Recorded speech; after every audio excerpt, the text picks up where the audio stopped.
इस मूवी की कहानी में हम लोग एक ऐसे बुढ़े आदमी को देखेंगे जिसे जेमा नाम की एक लड़की से प्यार हो जाता है और वो उसके साथ इंटीमेट होना चाहता है, लेकिन वो जेमा को अपनी दिल की फीलिंग नहीं बताता है। वो बूढ़ा आदमी जेमा के साथ गपागप करने के लिए क्या करता है, ये हम इस वीडियो में आगे देखेंगे। हेलो दोस्तों, स्वागत है हमारे नए वीडियो में। आज की वीडियो में हम लोग एक रोमांटिक ड्रामा मूवी को एक्सप्लेन करने वाले हैं और इस मूवी का नाम है जेमा बॉवरी, जिसे 2014 में रिलीज किया गया था। तो चलिए इस मूवी को शुरू करते हैं। मूवी के स्टार्टिंग में हम लोग मार्टिन नाम के एक आदमी को देखते हैं। वो फ्रांस के एक छोटे से गांव में रहता था। वो हमें अपनी स्टोरी खुद ही बता रहा होता है।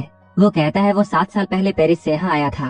यहाँ पर उसके डैड एक बेकरी चलाया करते थे और वो अपने फादर के काम को आगे बढ़ाता है और अब वो अपनी वाइफ के साथ इस बेकरी को संभालता है। एक बार जब मार्टिन ब्रेड बना रहा होता है तब उसका ब्रेड जल जाता है। उसकी वाइफ जब उससे इसके बारे में पूछती है तब वो बताता है वो चार्ली के बारे में सोच रहा था और वो कहता है कहीं चार्ली सुसाइड ना कर ले। उसकी वाइफ उसे समझाती है तुम्हें इन सब के बारे में नहीं सोचना चाहिए क्योंकि चार्ली ऐसा कुछ भी नहीं करने वाला है। इसके बाद मार्टिन चार्ली के घर पर जाता है। यहाँ पर चार्ली अपनी वाइफ जेमा का सामान जला रहा होता है। जेमा का हस्बैंड उसके सामान को क्यों जला रहा था ये हम इस मूवी में आगे जानेंगे। चार्ली जब यहाँ से जाता है तब यहाँ पर मार्टिन को जेमा की डायरी मिलती है। उस डायरी को छुपाकर वो अपने पास रख लेता है। घर आकर मार्टिन उस डायरी को पढ़ता है और यहाँ से इस मूवी की स्टोरी शुरू होती है और ये स्टोरी हमें फ्लैशबैक में दिखाई जाती है। इस मूवी में काफी समय पहले का वक्त दिखाया जाता है। यहाँ जेमा की शादी चार्ली के साथ हो रही होती है और चार्ली जेमा को लेकर इस छोटे से गांव में रहने के लिए आया था। जब मार्टिन अपने नए पड़ोसियों को देखता है तब वो इनके पास जाता है। ये लोग यहाँ पर काफी बातें करते हैं। एक दिन चार्ली जेमा को लेकर मार्टिन की दुकान पर आता है। यहाँ जेमा मार्टिन के बनाए हुए ब्रेड को टेस्ट करती है। वहीं दूसरी ओर मार्टिन भी जेमा की खूबसूरती को देख रहा था और वो उसकी खूबसूरती को देखकर उसकी तरफ अट्रैक्ट हो जाता है। इसके बाद शाम में जब मार्टिन अपने घर आ रहा होता है तब उसकी मुलाकात रास्ते में जेमा से होती है। ये लोग रास्ते में बातें करते हुए जा रहे थे। इसके बाद मार्टिन उसे गार्डन दिखाने के लिए ले जाता है। यहाँ के फ्लावर्स को देखकर जेमा बहुत खुश होती है। रात में चार्ली मार्टिन के पास आता है और उससे वो कहता है उसके घर की बिजली चली गई है। इसके बाद मार्टिन उसके साथ उसके घर पर जाता है और वहाँ जाकर वो बिजली को ठीक कर देता है। तभी यहाँ मार्टिन की वाइफ भी उसे ढूंढते हुए आ जाती है। इसके बाद ये चारों मिलकर ड्रिंक करते हैं। ड्रिंक करते हुए मार्टिन बस जेमा को ही देखे जा रहा था। इन्हें ऐसे रहते हुए काफी दिन गुजर जाते हैं। एक दिन जेमा मार्टिन की बेकरी पर आती है और वो मार्टिन के ब्रेड्स की तारीफ करती है। मार्टिन उसे पूछता है क्या तुम्हें ये जानना है कि मैं इन ब्रेड्स को कैसे बनाता हूँ। जेमा इन ब्रेड्स को बनते हुए देखने के लिए हाँ कहती है। इसके बाद मार्टिन उसे पीछे वाले कमरे में ले जाता है जहाँ पर वो ब्रेड्स बनाया करता था। जब जेमा ब्रेड्स बना रही होती है तब मार्टिन उससे पूछता है तुम्हें इन्हें बनाने में कैसा लग रहा है। जेमा उससे कहती है मुझे इन्हें बनाने में बहुत मजा आ रहा है। मार्टिन इसी रूम में ब्रेड्स बनाया करता था, इसलिए इस रूम में बहुत गर्मी थी। गर्मी की वजह से जेमा अपना स्वेटर उतारती है। ये सब देखकर मार्टिन अपने आप पर काबू नहीं कर पा रहा था और उसके मन में हवस जागने लगती है और वो यहाँ जेमा को देखे जा रहा था। मार्टिन अपने दुकान के बाद अपना ज्यादा वक्त अपने फैमिली को देता है। जब एक बार वो अपनी बेकरी जा रहा होता है तब उसे रास्ते में जेमा मिलती है। मार्टिन उससे पूछता है तुम इतने दिनों से ब्रेड खरीदने क्यों नहीं आ रही हो। जेमा उसे बताती है कि वो डाइटिंग पर है, इसलिए उसने कुछ दिनों से ब्रेड खाना बंद कर दिया है। इसके बाद वो उसे गुड बाय कहती है और यहाँ से जाने लगती है, लेकिन तभी उसके पीठ पर एक कीड़ा काट लेता है जिससे जेमा को बहुत दर्द होता है और वो चिल्लाकर मार्टिन को अपने पास बुलाती है और उसकी हेल्प करने के लिए बोलती है। मार्टिन उसकी हेल्प करने लगता है और वो उसके कपड़े को हटाकर कीड़े को ढूंढता है। मार्टिन जेमा से कहता है तुम्हें एक जहरीले कीड़े ने काट लिया है और मुझे इसका जहर चूस के बाहर निकालना होगा। जेमा उसे जल्दी से वैसा करने के लिए बोलती है। इसके बाद मार्टिन बिना वक्त गंवाए उस कीड़े के जहर को बाहर निकालने लगता है। इन दोनों को ऐसा करते हुए देखने में काफी अजीब लग रहा था। उसी वक्त एक लड़का वहाँ आता है। वो इन दोनों को ऐसा करते हुए देखता है और वो मार्टिन के पास जाकर उससे ये पूछता है तुम इसके साथ क्या कर रहे हो। इसके बाद मार्टिन उस लड़के को सारी बातें समझा रहा होता है, लेकिन तभी जेमा बेहोश हो जाती है। इसके बाद ये दोनों उसे हॉस्पिटल लेकर जाते हैं। डॉक्टर उसका ट्रीटमेंट करता है और वो उससे कहता है तुम जल्द ही ठीक हो जाओगी। जब ये लोग हॉस्पिटल से घर आ रहे थे तब जेमा मार्टिन के कंधे पर सर रखकर सो जाती है क्योंकि उसे बहुत कमजोरी फील हो रही थी। उसे जेमा का ऐसा करना बहुत अच्छा लगता है।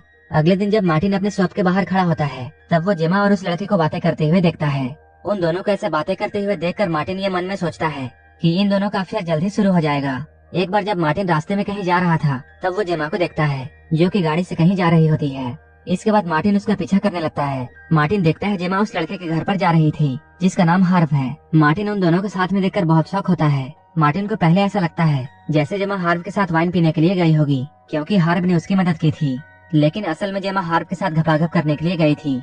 उसी रात मार्टिन जेमा के घर पर डिनर करने के लिए आता है। तभी वो जेमा के गले पर लव बाइट देखता है। इस बाइट के निशान को देखकर मार्टिन समझ जाता है हार्व ने जेमा के साथ पेलन क्रिया कर दिया है। ये देखकर मार्टिन बहुत सैड होता है क्योंकि वो जेमा को बहुत पसंद करता था। अगले दिन मार्टिन हार्व के पास जाता है और वो उससे बातें करता है। हार्व उसे बताता है वो आजकल पढ़ाई में ज्यादा ध्यान नहीं दे रहा है तब मार्टिन उससे कहता है तुम्हें अपनी गर्लफ्रेंड को यहाँ बुला लेना चाहिए ताकि वो तुम्हारी पढ़ाई में तुम्हारी मदद कर सके। थोड़ी देर बाद हर्ब जेमा को अपने घर पर बुलाता है। जेमा के यहाँ आते ही मार्टिन कहीं बाहर छुप जाता है। जेमा जैसे ही यहाँ अंदर आती है ये लोग साथ में भयंकर घपाघप करते हैं। हर्ब और जेमा को ऐसा करते हुए देखकर मार्टिन को पूरा यकीन हो जाता है कि इन दोनों का अफेयर चल रहा है। अब जेमा हर्ब के घर पर अक्सर आया करती थी और ये दोनों साथ में बहुत एंजॉय करते थे। ऐसे ही काफी दिन बीत जाते हैं। एक दिन जेमा मार्टिन के बेकरी में आती है और वो यहाँ से ब्रेड खरीदती है, लेकिन वो ब्रेड का एक टुकड़ा ले जाना भूल जाती है। इसके बाद मार्टिन उस ब्रेड को देने के लिए उसके घर जाता है, लेकिन जैसे ही वो घर के पास पहुँचता है उसे कुछ आवाजें सुनाई देती है। उन आवाजों को सुनकर वो वहीं पर छुप जाता है। जब वो खिड़की से अंदर देखता है तब वो पाता है हर्ब और जेमा घपाघप कर रहे थे। ये दोनों एक दूसरे के काफी करीब थे और जेमा हर्ब को आई लव यू बोलती है, जिसे सुनकर मार्टिन को बहुत गुस्सा आता है। अगले दिन फिर से जेमा हर्ब के घर पर जाती है और ये दोनों जबरदस्त प्लान क्रिया करते हैं। ये लोग घपाघप करते हुए इतने खो जाते हैं कि इन लोगों से हर्ब के मॉम की एक कीमती मूर्ति टूट जाती है। ये देखकर जेमा कहती है वो अपने हस्बैंड से कहकर इस मूर्ति को ठीक करवा देगी। जाते हुए जेमा हर्ब को ये बोलती है हम दोनों को यहाँ से भागकर लंदन चले जाना चाहिए। इसके बाद हम लोग देखते हैं जेमा को एक लेटर मिलता है। उस लेटर को पढ़ने के बाद जेमा हर्ब से मिलने के लिए उसके घर पर जाने लगती है। इधर हर्ब की मॉम जब अपने घर पर आती है तब उन्हें उनकी कीमती मूर्ति नहीं मिलती है। हर्ब अपनी मॉम को बोलता है उस मूर्ति में स्क्रैच आ गई थी, इसलिए उसने उस मूर्ति को पास के एक आदमी को ठीक करने के लिए दिया है। वहीं दूसरी ओर जेमा के पास हर्ब का मैसेज आता है जिसमें वो जेमा को ये लिखता है मैं तुम्हारे साथ लंदन नहीं आ सकता हूँ। ये जानकर जेमा बहुत सैड होती है। इसके बाद वो रोते हुए अपने घर चली जाती है। इधर धीरे धीरे चार्ली को जेमा पर शक होने लगता है क्योंकि जेमा अब चार्ली पर ज्यादा ध्यान नहीं दे रही थी। इस बात से चार्ली बहुत अपसेट था और वो गुस्से में कुछ दिनों के लिए लंदन चला जाता है। इसके कुछ दिनों के बाद जेमा से मिलने के लिए उसका एक्स बॉयफ्रेंड आता है और उसके एक्स बॉयफ्रेंड का नाम पैट्रिक था। कुछ देर बाद मार्टिन इन दोनों को सड़क पर किस करते हुए देखता है। ये देखकर मार्टिन समझ जाता है कि जेमा को क्या चाहिए। इसके अगले दिन पैट्रिक जेमा के घर पर आता है। जब ये लोग एक दूसरे से बातें कर रहे होते हैं उसी वक्त चार्ली भी अपने घर वापस आ जाता है। जैसे ही वो अपने घर पर अंदर जाता है वो भागता हुआ फिर से बाहर आता है और वो मार्टिन से हेल्प मांगता है। इसके बाद मार्टिन जब चार्ली के घर पर अंदर जाता है तब वो जेमा को मरा हुआ देखता है।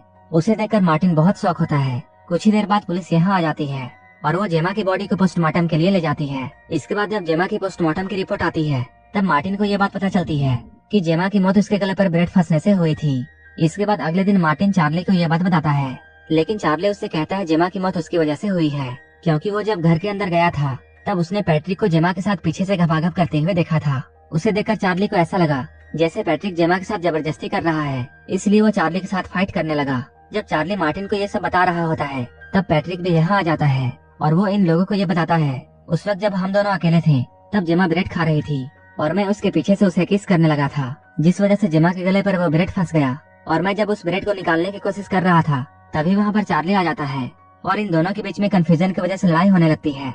ये दोनों लोग आपस में लड़ने में इतने बिजी हो गए कि इन दोनों को जेमा का जरा भी ख्याल नहीं आया और यहाँ पर जेमा की मौत दम घुटने से हो जाती है।